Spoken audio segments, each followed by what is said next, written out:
बोलतो ఉన్నాను.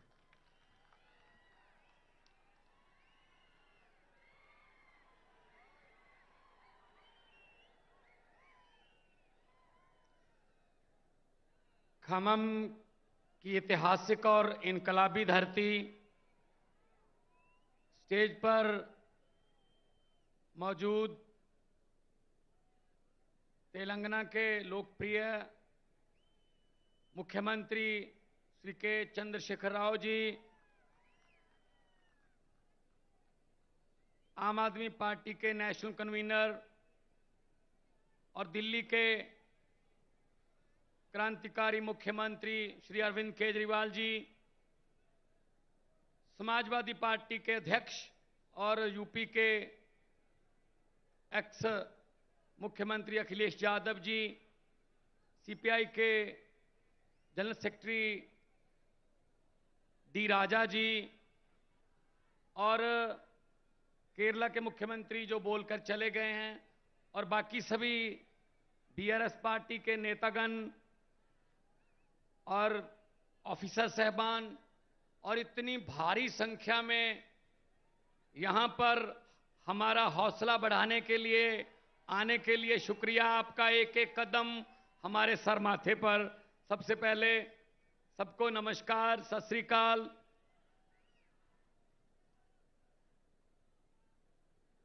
आज एक बड़ा अच्छा प्रोग्राम देखा जिसमें लोगों की आंखों का चेकअप होता है। बहुत बड़े लेवल पर चश्मे बांटे जा रहे हैं और बहुत ही प्रभावशाली प्रोग्राम था जो देखने को मिला, बहुत कुछ सीखने को भी मिला। लेकिन मैं तेलंगाना के मुख्यमंत्री जी को कहूंगा कि अगर इतनी भीड़ हो तो इसके लिए भी कुछ स्पेशल चश्मे बनाएं ताकि देख सकें हम भी। वो दूर तक नजर जाती है तो लोग ही लोग नजर आ रहे हैं। ये आपका प्यार है।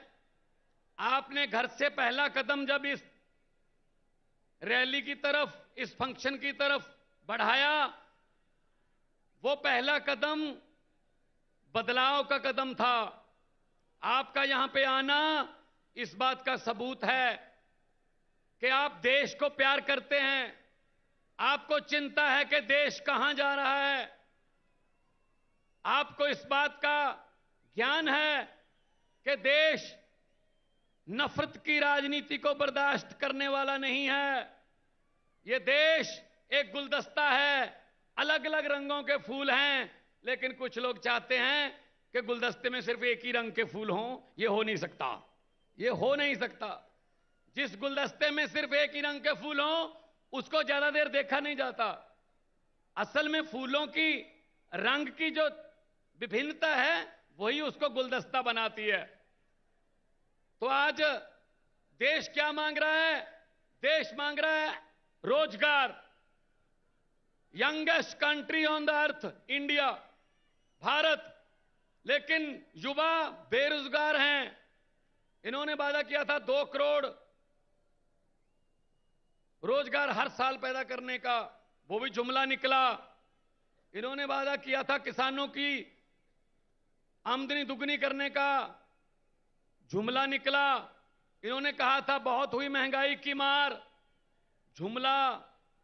इन्होंने कहा था 15 लाख हर घर के खाते में आ जाएगा, जुमला। तो भारतीय जुमला पार्टी बीजेपी जो है वो देश को मिसलीड कर रही है। वो हर चीज हथियाना चाहते हैं। ये भी मेरा हो जाए, ये भी मेरा हो जाए। जिस राज्य में जीतते नहीं हैं लोगों द्वारा, वहां पे बाई इलेक्शन द्वारा जीत जाते हैं। इस्तीफा दिलवा लो, खरीद लो बंदे, एमएलए खरीद लो। मतलब हिम्मत देखो। आम आदमी पार्टी ने एमसीडी चुनाव में 250 में से 134 सीटें जीती, बहुमत है, लेकिन फिर भी कह रहे हैं जितनी मर्जी आ जाए मेयर हमारा बनेगा। ये क्या बात हुई भाई? ये लोकतंत्र है? ये तो लूट तंत्र है। ये लूट तंत्र है। लेकिन इनको ये नहीं पता कि वक्त बहुत बड़ी चीज होता है। वक्त राजाओं से भीख मंगवा देता है वक्त, और भिखारियों के सर पे ताज टिका देता है वक्त। वक्त बहुत बड़ी चीज होता है। और ये पब्लिक है, सब जानती है। लोग जब चाहें आदमी अर्श पर और ऊपर जाके ये बीजेपी वालों की तरह हंकार करे तो लोग कहते हैं आजा बेटा फर्श पर। बहुत बड़े बड़े उतारे हैं भाई साहब, बहुत बड़े बड़े। हुकूमत वो करते हैं जिनका दिलों पर राज होता है। हुकूमत वो करते हैं जिनका दिलों पर राज होता है। यूं कहने को तो मुर्गे के सर पे भी ताज होता है। तो हुकूमत लोग जिसको दिल में जगह देते हैं उसकी होती है। ये छीनी नहीं जा सकती, ये खरीदी नहीं जा सकती। लोगों का प्यार खरीदा नहीं जा सकता। लोगों के प्यार की किसी करेंसी में कोई कीमत नहीं है। अभी जब से मैंने होश संभाला है, हर 15 अगस्त को लाल किला से तत्कालीन प्रधानमंत्री भाषण देते हैं। मैं भी सुनता था। आज तक वही भाषण, अफसरों का लिखा लिखाया रटा रटाया भाषण, लाल किला के सामने से बेरोजगारी पर चिंता व्यक्त, महंगाई पर थोड़ी ज्यादा चिंता व्यक्त, आतंकवाद पर सबसे ज्यादा चिंता व्यक्त, और 15 अगस्त खत्म। मैं उनको कहना चाहता हूं, मेरे देश के वारिसों, अगर देश की 130 करोड़ जनता की किस्मत नहीं बदल सकते, कम से कम भाषण तो बदल लो। अब तो लाल किले के कबूतरों को भी भाषण याद हो गए होंगे। कुछ तो नया कर दो, नहीं करते। अपने आप बारी आ जाती है। लोगों के पास कोई रास्ता ही नहीं था। पंजाब में ऐसी चल रहा था, 5-5 साल की बारियां चल रही थी। लेकिन तीसरा बदलाव आया आम आदमी पार्टी के रूप में। 117 में से 92 सीटें पंजाब में आई। पहली बार 92 सीटें आई किसी पार्टी की। और बड़े बड़े जो अपने आप को कहते थे हमें कोई हरा ही नहीं सकता, पूरे का पूरा खानदान हरा दिया उनका भाई साहब। ये पब्लिक है। और इनका क्या काम है? इनका काम है लूटना। सब कुछ बेच दिया। जहाज बेच दिए, एयरपोर्ट बेच दिए, नदियां बेच दी, LIC बेच दी, रेलवे बेच दी। सिर्फ मीडिया खरीदा बस, बाकी सब कुछ बेचा है।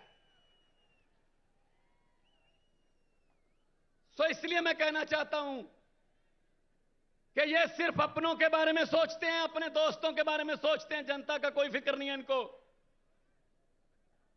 अगर किसी नदिया के घाट पर ये बीजेपी वाले बस जाते, अगर किसी नदिया के घाट पर ये बीजेपी वाले बस जाते, तो लोगों के प्यासे होंठ 2 बूंद पानी के लिए भी तरस जाते। गनीमत है, शुक्र है कि मौसम पर हुकूमत चल नहीं सकती, वरना सारे के सारे बादल भी इनके खेतों में ही बरस जाते। सब कुछ अपने लिए। ये राज्य भी दे दो। ये राज्यपालों से तंग। राज्यपालों को कहते हैं काम नहीं करने देना, स्कूल नहीं खोलने देने केजरीवाल को। केजरीवाल अगर चाहे कि मैं टीचरों को फिनलैंड जाके ट्रेनिंग दिलवा के दिल्ली के बच्चों के लिए लेटेस्ट शिक्षा का प्रबंध करूंगा, कहते नहीं जा सकते, यहीं रहो। और जब वैसे केजरीवाल के स्कूलों के बारे में कोई फाइल नहीं आगे बढ़ती कि अच्छे हो जाएं, जब ट्रंप की पत्नी ने कहा मैंने सरकारी स्कूल देखने हैं, तब केजरीवाल वाला स्कूल दिखाना पड़ा, क्योंकि पता था उनको कि हमारे वालों में कुछ है नहीं, इधर वाला दिखा देते हैं। तो ये है इनका भारत का एजेंडा। तो मैं यही कह रहा हूं, काम हो सकता है अगर नियत अच्छी हो।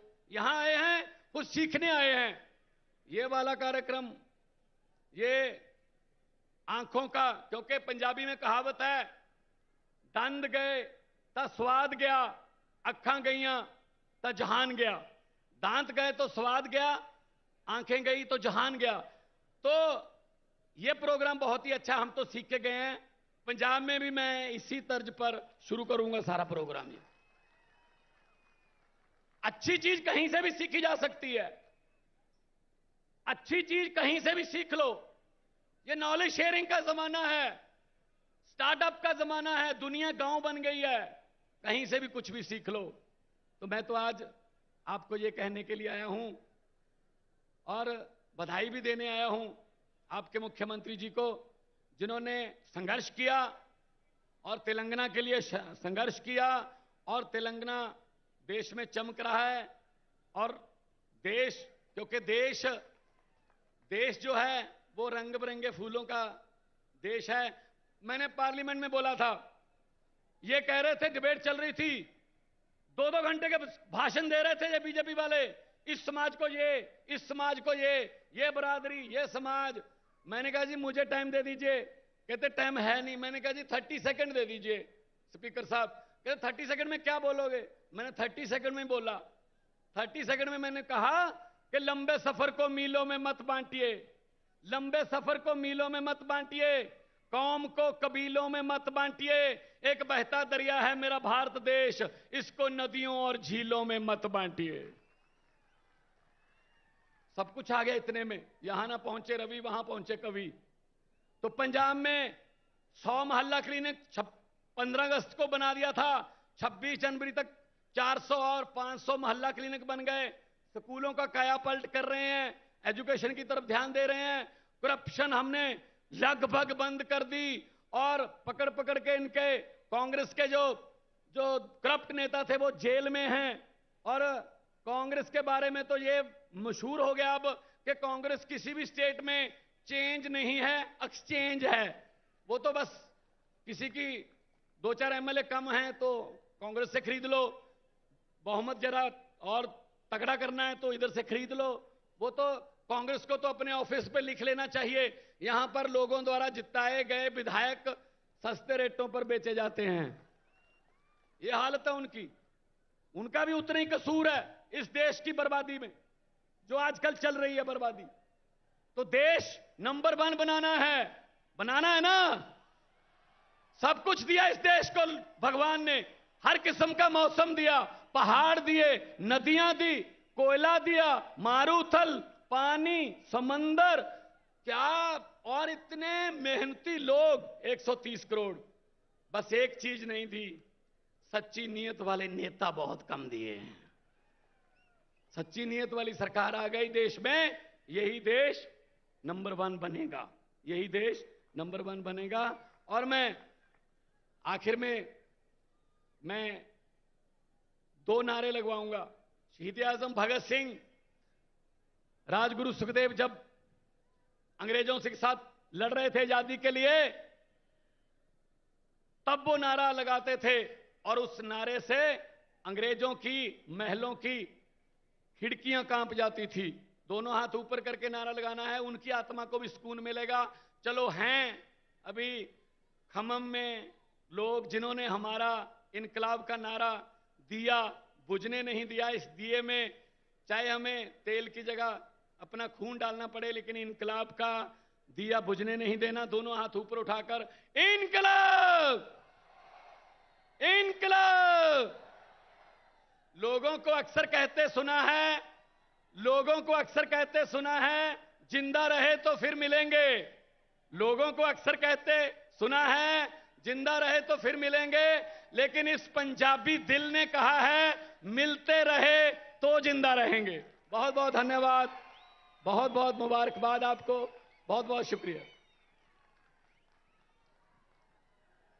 ఇన్కిలాబ్ గురించి అద్భుతంగా